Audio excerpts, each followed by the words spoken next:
আজকে সেই দিনটা আমার আমার সেই স্বপ্নটা পূরণ হয়েছে। এটার জন্য আমি খুব বেশি খুশি, যা না বলে বোঝাতে পারবো না।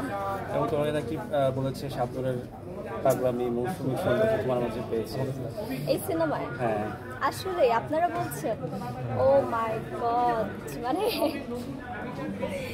এই কথা কোন অভিনেত্রী না শুনতে চান। থ্যাংক ইউ সো মাচ এত সুন্দর করে বলার জন্য। দর্শকের রেসপন্স কেমন হচ্ছে? দর্শকের রেসপন্স অনেক ভালো, যেহেতু ভ্যালেন্টাইন্স ডেতে আমার এই ময়না সিনেমা রিলিজ হয়েছে।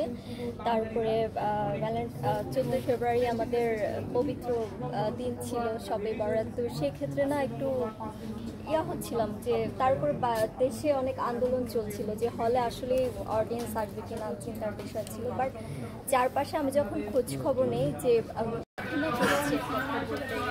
তো আজকে সেই দিনটা আমার আমার সেই স্বপ্নটা পূরণ হয়েছে। এটার জন্য আমি খুব বেশি খুশি, যা না বলে বোঝাতে পারবো না।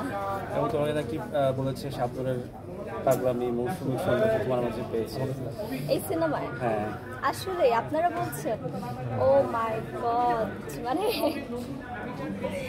এই কথা কোন অভিনেত্রী না শুনতে চান। থ্যাংক ইউ সো মাচ এত সুন্দর করে বলার জন্য।